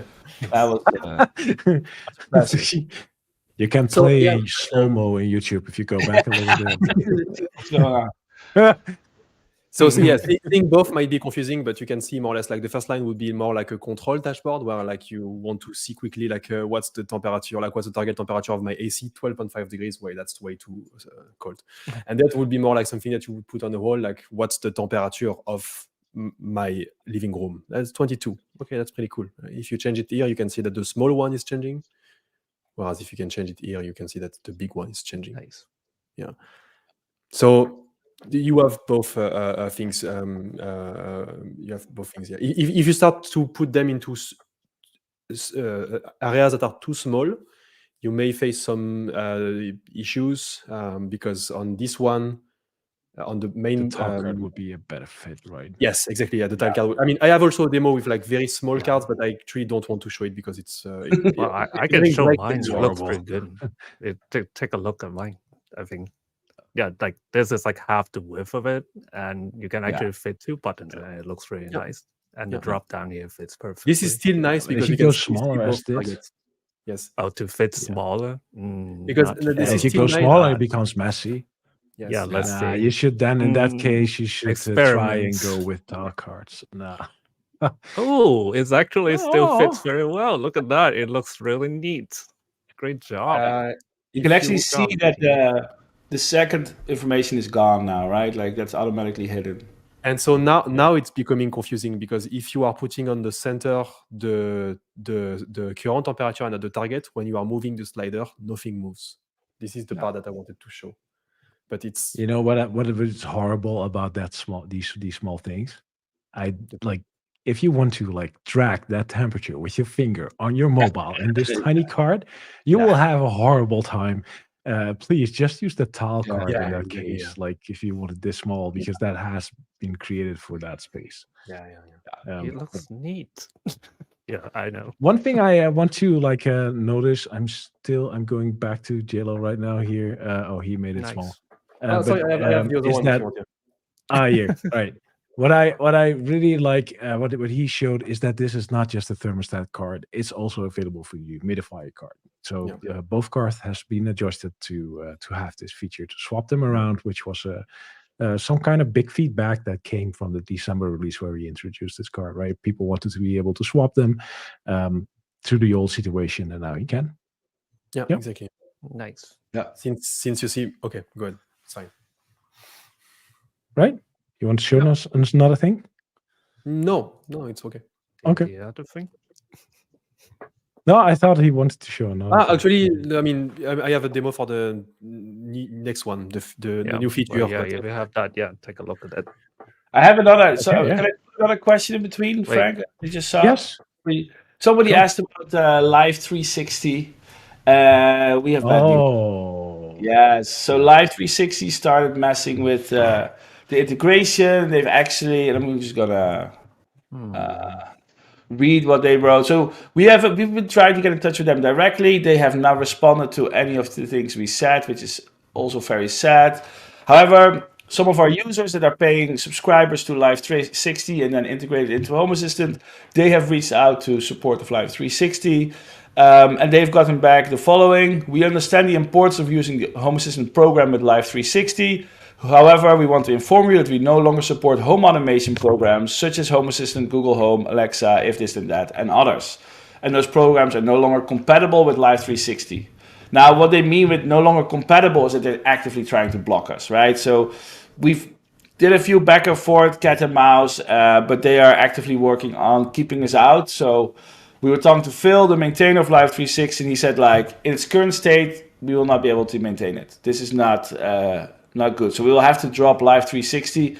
If they get in touch with us, like, these are people that pay Live 360, right? So it's kind of weird that they would actively work on hurting their own users, because in the end, like, they might win in keeping us out, but in the end, their users lose, right? Like, these are people that want to use Live 360, that use Live 360, and that cannot. So, if you are in contact with Live 360, please reach out, and we try to reach out too, because like, we want to make this work. That's the goal. Like, please respond to your users want it. Yeah, your users want it. Yeah, we're happy to help them and help you. Cool. That was my another intermezzo. Intermezzo. We're going all over the place tonight. That's good, by the way. It's fun.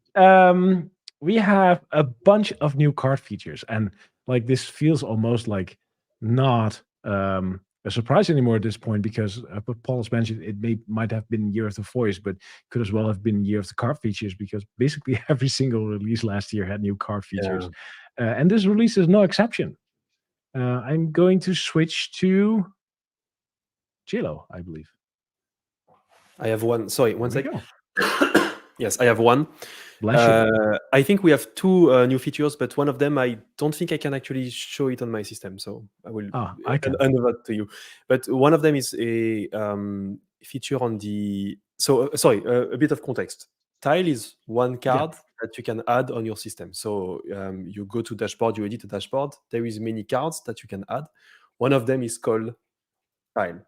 Tile is a small card that basically looks like this. There is, by default, more or less two touch areas. The big one, which opens the more info, and this small button that's going to toggle the entity if it's an entity that is toggleable. For example, if I put a light, like the office light, I save, and I click done, then I will have this card. If I click anywhere, then it's opening the more info, and if I just click here, it's going to toggle the light. Now I'm in the dark.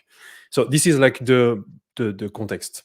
This card has been decorated by things that we call features. So you can add features on the card that's going to create, allow you to do more without going to the more info dialog. So for example, on the light, I'm showing light first because this is already done. For a long time, you can, for example, add a feature that is brightness, and now you have like a brightness slider on the card. You don't need to go to the more info dialog to have this. You can add colors. I mean, this one just supports color temperature, but I could have color temperature, and that's more or less the context. So we have been adding features to every kind of entities on Home Assistant. So if you put a cover, then you will have also features that are related to covers, like the cover position or buttons to open and close the cover, etc., etc. And so now that I finished the context, if you put updates entity on a card, you have a feature now, which is the update actions. And it looks like this. So it's basically just a way to update or ignore a update from the card. There is one option which I want to show you, which is if you want to ask for the backup, if you want to not ask for the backup. So Nice. save, and that Nice. looks like this. Let me just do the other one also. You got a live update? No, I don't think so. No, but actually, I wanted to show you something. Like, for example, this one is you can back it up, and if I click on that button, it's going to ask me like, do you want to do the backup? Yes, no, or just no. Or I can ignore the update. Now it's not anymore on, right? And that's it, right? It's pretty simple, but with this, you can create some very nice, I would say, administration dashboard that show you like the updates that are live in your system, something like this, with like available updates in your system.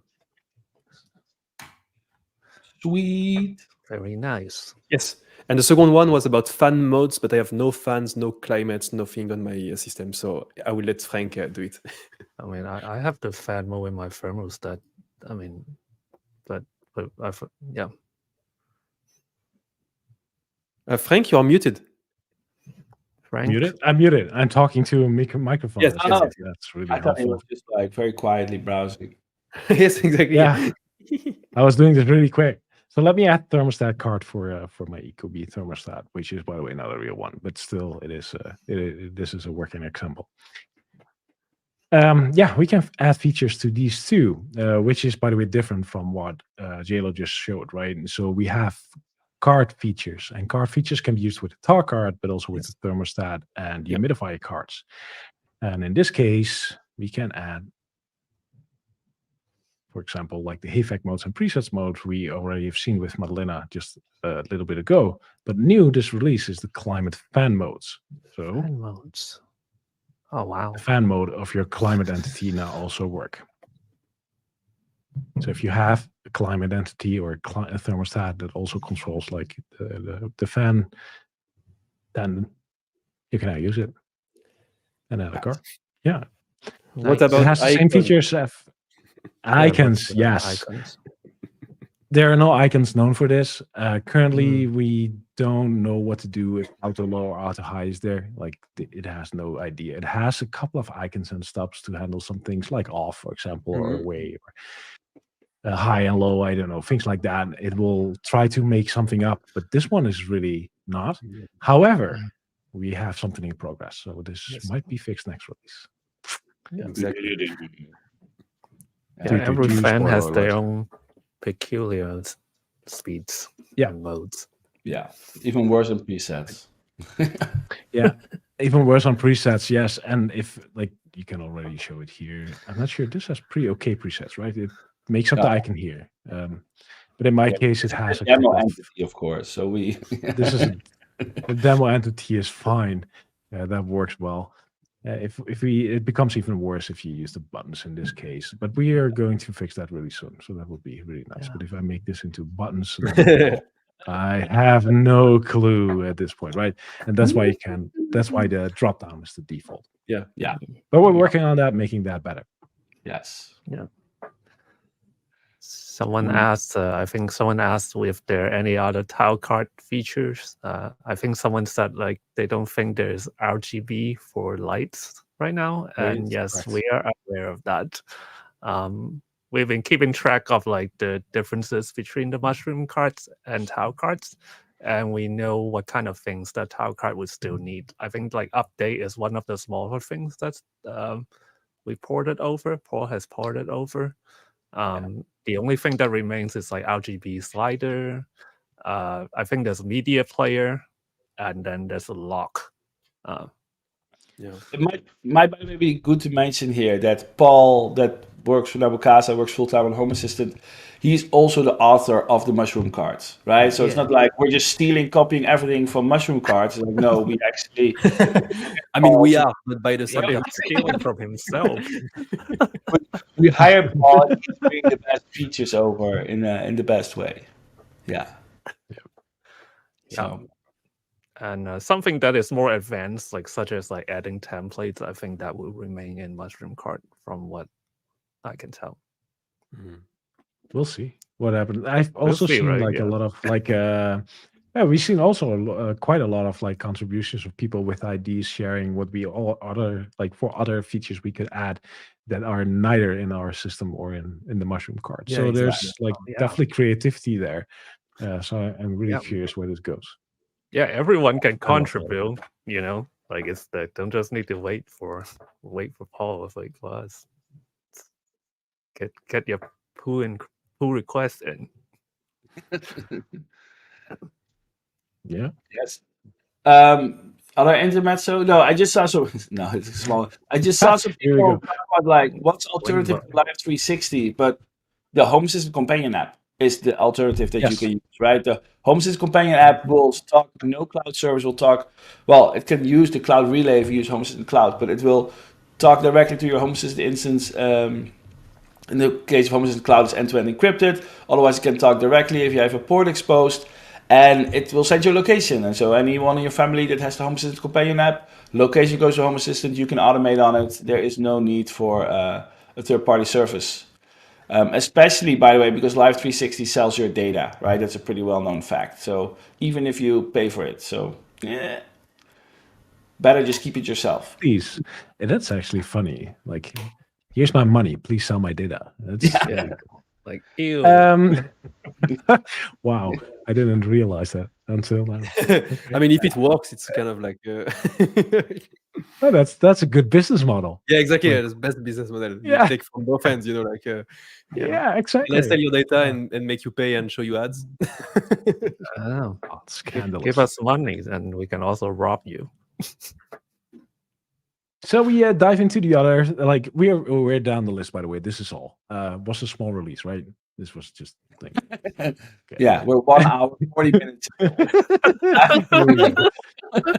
I will quickly highlight the other noteworthy changes. If there are quite a bunch of UI changes there, I saw some comments like there are only UI changes this release. Well, if you're more of a power user, there are 2 new template functions for you as well. Median and static statistical mode is now available. So thank you there, the FAS. Really nice addition. We have now support for 3rd generation Shelly devices. I didn't realize we had a 3rd generation Shelly device until this. I think we'll learn next week at CES. Yeah, maybe. Oh, this one is cool. We had this was not working fully well. If you made an automation that triggered on shutdown of Home Assistant, it would probably not fire or not work. Now it does. Is if you want to send like a notification like Home Assistant is shutting down to your phone, that will now work. So that's pretty cool. Thank you for that. Sonos, if you have one of those nice amps, you can control some of these features now. Radar brings in a calendar. I like calendar entities. So you have like your releases of your favorite TV stuff shown in the Home Assistant when it's released. So that's cool. Really awesome. That's awesome. And oh yeah, this one is important. Like if you Yeah. have like cold tolls in bed, right? We now have support for foot warmers in the Sleep IQ integration. I love this stuff. Nice. It is amazing. Like who the hell makes like smart foot warmers and add it to Home Assistant? I love this community. This is just awesome. We have foot warmer support.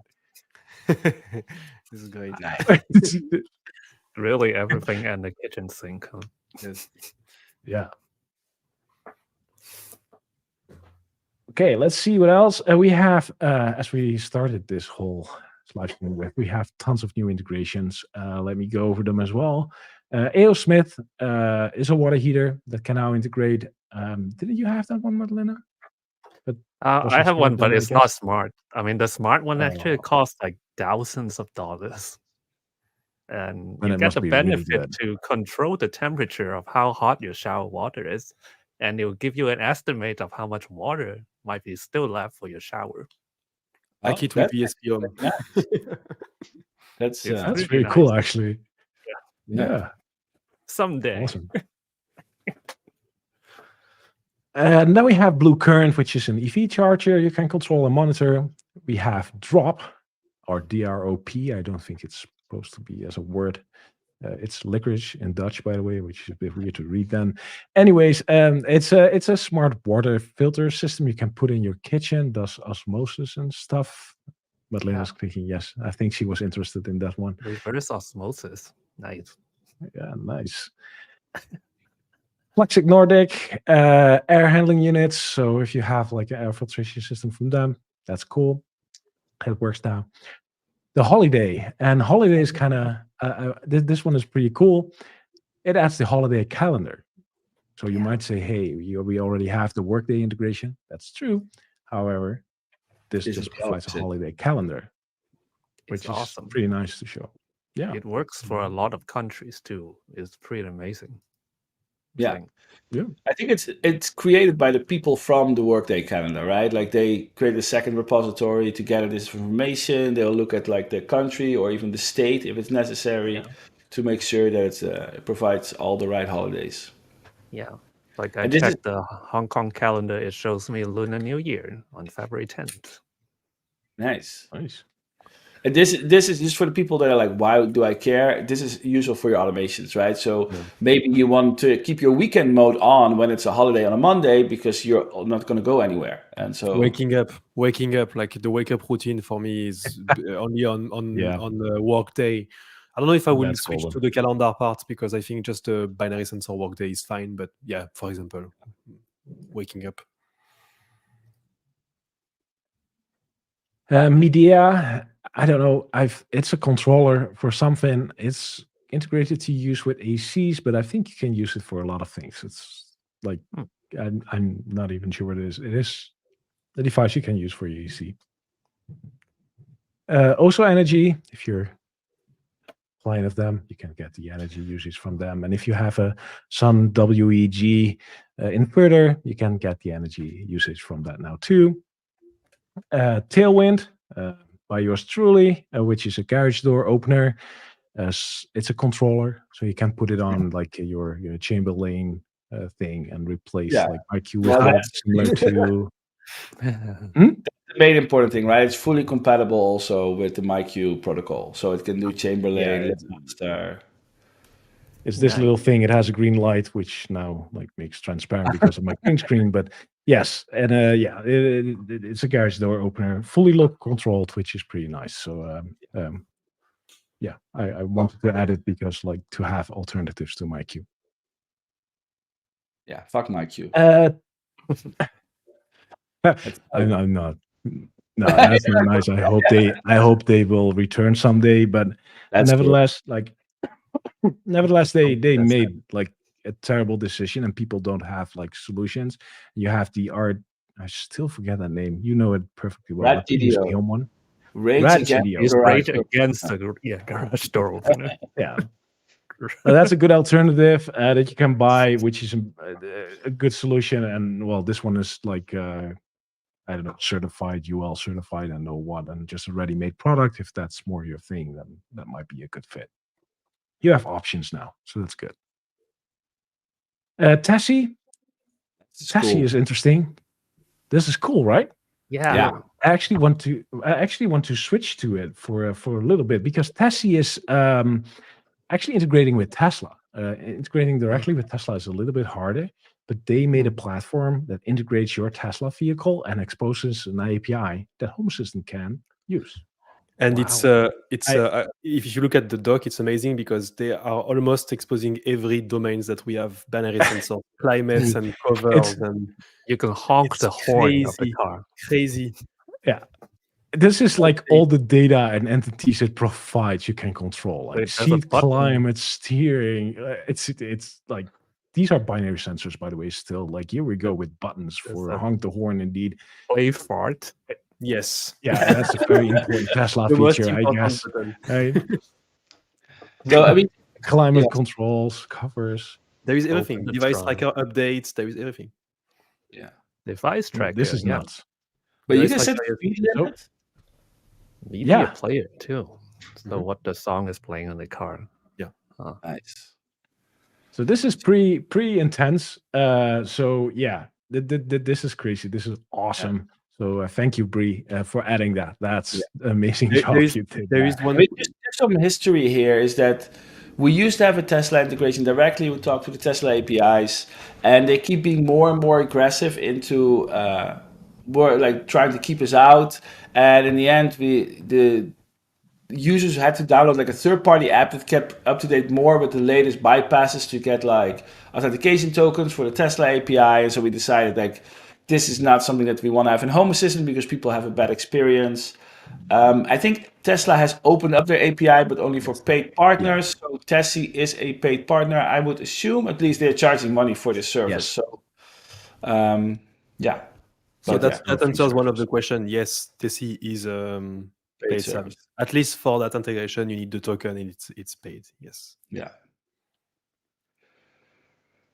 Yeah. Right, we added Refos. Refos has also smart home devices that you can now like integrate with Home Assistant. They have a collection of different like wall plugs and things like that. Nice. Health we talked about extensively above. Yeah. And last but not least, Vogels or Vogels. I'm not sure what the exact pronunciation is actually. Vogels. Yeah. That's the home theater dream, right? You can press one button. Control the and position TV of your turns to TV you. mount. Wow. Yeah. Wow. It's a luxury TV Like mount. if you like turn on like say like TV or movie mode, then it put it in. a Yeah, regular no, I mean, position I'm or turn the already thinking lights about and, like, pairing it to the sun azimuth. That is crazy. Okay, good, nice. Very nice. I mean, like, So cool to I see. have like one TV and like there's dining room there and the living room there. So it's nice if I can just turn it if I'm like sitting at the dining table or on the couch. You could do that with like one of those wave sensors, maybe that can determine where you are, so the Oh, TV yeah. follows you. Even follow you around. Yeah, have the TV follow you around. Oh boy! All right, we also have a bunch of new feature integrations.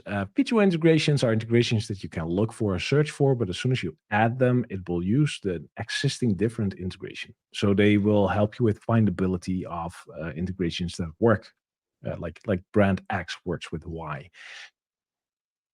In this case, a lot of O-Power compatible providers have been added, which is absolutely stunning news. If you live in America, if you live in any of these areas and have these utility providers, you can now import your energy usage into Home Assistant. Shall we explain use what list. how power for the one that didn't follow the last release parties? Yeah, I mean, O-Power is awesome, right? It is a platform. Well, it's Oracle, so that part is not awesome, but it is a platform where energy providers store your energy data and then give you like the graphs when you open your energy provider's website. And it's used by so many energy providers in the United States. So this backend is integrated into Home Assistant, such that when you live somewhere and your energy provider uses O-Power, the odds are very high that you can get your energy data in Home Assistant. So it's not real time, but once a day it will sync up with O-Power. It will import up to 3 months of all data, I think, and just get all that data into Home Assistant, so you can start analyzing your energy usage and see how it, when you're using the most. Cool. Yep. Yeah. Something else here, Fujitsu, anywhere, WR. I came up with that name. It's so freaking confusing. No, whatever. Where? It works with Advantage. It's cool. And that's the one that's different in this list. The rest is all O-Power. Yay. Then we moved a bunch of integrations to the UI, which I absolutely love because they become easy, accessible, and usable. Netgear LTE, Streamlabs, SUSE-Water, Swiss Public Transport, and System Monitor. And the last one I want to highlight a little bit, which is Trend.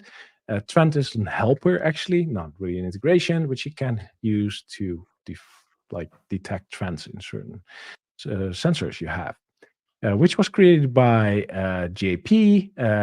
By the way, JP, happy birthday, and thank you for that.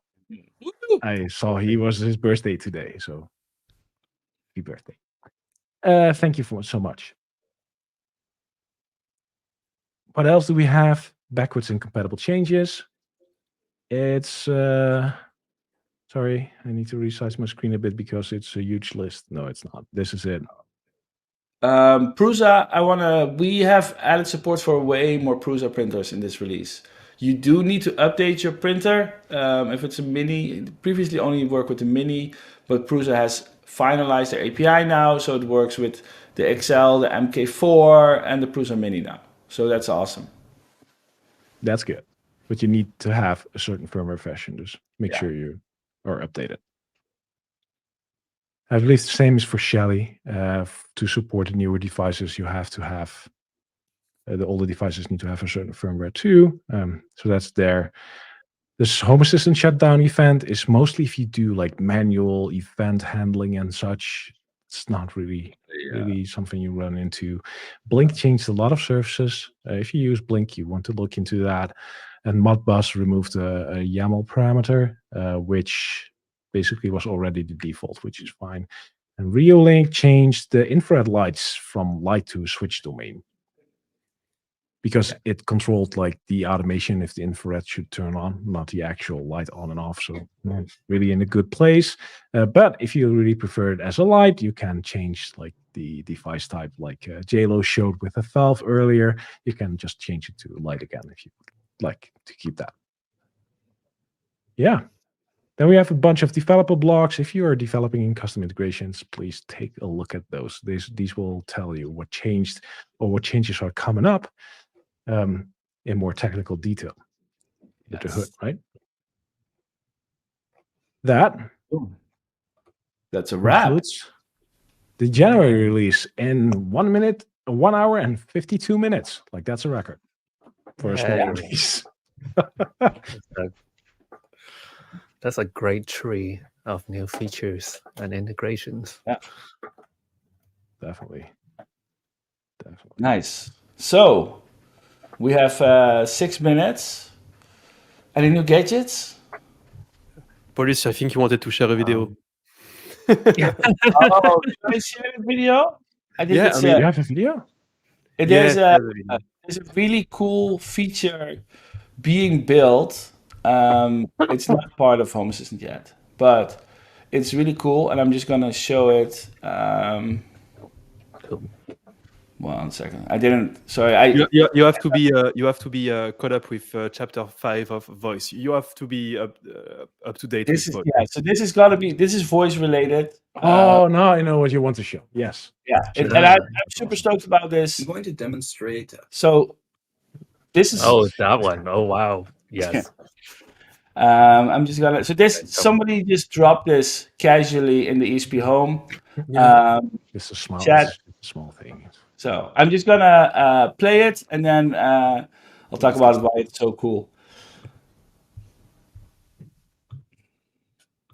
I'm going to demonstrate some on-device wake word detection for ESP Home. The top device in white is an S3 Box 3, and it is using the Open Wake Word engine to detect the wake word. The lower device in black is an Xbox 3 Lite, and it's using on-device wake word detection. It doesn't use an open wake word at all. So if we say the key phrase, "Hey Jarvis, turn off the lights," you can see that actually the on-device wake word was a bit faster. It's not consistently faster, but I would say the majority of the time it's faster than the open wake word one. "Hey Jarvis, turn on the lights." And so it's nice and fast, and it has a really good metrics. It has about a 6% false rejection rate and about 0.2 false accepts every hour. And these numbers can be improved too with some better training. Oh, That's cool. Shall we explain what we just showed? Yeah. Do you want to explain JLO? Shall I explain it? I can try, and you tell me if I'm saying right. So this has been our dream, our goal, right, for Year of the Voice, which was on-device wake word detection. So if you are not caught up with voice, I will just make a very small summary. A voice assistant has different components that basically you just link together into something that we call a pipeline. You have to decode the speech into text. You have to understand that text and do an action. You have to reply as speech, more or less. So text to speech to text, and an engine that is going to turn off your light, and then some kind of response that is going to answer you something like, "Okay, I turn off the lights." The first component of that pipeline is the wake word engine, which is something that is always listening to this famous magic wake word that is going to trigger the whole thing. Most of the time in all the consumer products, this part is done on device because it has to be fast, it has to be extremely reliable, and we struggled for a long time to do it. Right? It's Sorry? always running, and it's always And running. it's always running. So we did a bunch of experiments, but we didn't manage to do it on time. So what we did, which actually is also a good, it's a different approach. It's not a bad approach. It's just a different approach, which is our devices today, when they detect voice. Okay, we at least we have this part that is on the device, which is if we detect sound like music, we don't do anything. But if we detect voice, we are streaming it to Home Assistant in order to understand if it's the wake word or not. If you have one voice satellite, 2, 3, 4, then it's okay. If you start to have voice assistant everywhere in your home, this means that all of them are going to be streaming to Home Assistant, and it may actually start to put a burden on your Home Assistant server, because your Home Assistant server will have to decode many, many different stream of audio to understand which one is the wake word. And this is why usually wake words are done on device, because you can scale. Usually there is only one of them that triggers and you just speak your command. But here what we do right now, we know that it doesn't really scale if you have a very big house and you want to have voice assistant everywhere. And so this contributor that is, again, what Paul said, like just a random guy that dropped that casually in the DSP on device, cracked it, basically, solved it. Now he is able to do wake word detection on device. So the first brick of the pipeline is not done on Home Assistant, it's done on the device. So you can have 300 of them if you want. And when you speak, one of them will, So that's it here. Yeah, I mean, like used to be the on-device detection. If you use a ESV box, you have to use the expressive proprietary voice detection. So that right? worked, but what we struggled was to integrate it with ESP Home. So it was a problem of integration between our stack and their stack. Yeah. And so this is not just dropped. We're actually now, his name is Kevin, and we've been working with Kevin and making sure this is coming to ESP Home. Maybe Year of the Voice Chapter 6. No, it will be a voice stream. We'll let you all know when it's there. But yeah, it will make it a lot easier to integrate a voice assistant into Home Assistant and scale up and have many devices. So we're super, super stoked about this. And this brings us one step closer to like the ultimate voice experience. So yeah, we're really stoked about this. And it's Alright. built on open. It's built on Open Wake World, so it's Yes. built on open source. Oh, open that's source cool, by the way. Yeah. Yep. It means open that every source. stuff that we already had is now available. Right? No, not No, that. Potentially. So it's Oh. built on top of the Open Wake Word pipeline of how it prepares the model, and the training path is the same or similar. And there will also be a Jupyter notebook already, so you can create your own. Oh, that's So, good. well, that part That's is good. all like so. It's Nice. yeah. All right. I think that is almost a wrap. I think last thing to say is that if you like what we're doing, and all of us here Yes. are working full time Oh. on a Home Assistant, paid by Nabukasa, which pays us using the Home Assistant Cloud subscription revenue. So if you want more stuff to get into Home Assistant, more help drive the Home Assistant organization, help us build cool stuff, keep the ship going, please subscribe to Home Assistant Cloud by Nabukasa. It pays our bills, which is very nice, so we can work full time on Home Assistant. Yeah. Woo! And then next week, Click the tune thumbs in up. if you want to understand things related to Oh, Matter. yes. And in 2 weeks, you can tune in if you want to build a voice assistant with us. Yes. Yes. Woo! Nice. Yeah. Did everybody hit the thumbs up already? Like before we Oh, yeah. close? Like that's still a little bit low for the amount of Alright, let's viewers. do it. I hope you Thank you. enjoyed the release, by the way. Enjoy the release. It's available for install right now. Yeah. And, Now it's yeah, okay to click that the is- update button. Yeah. It's a great I would start think so. for the new year. Okay. Happy New All Year. right. Thanks, everyone. See you soon. Thank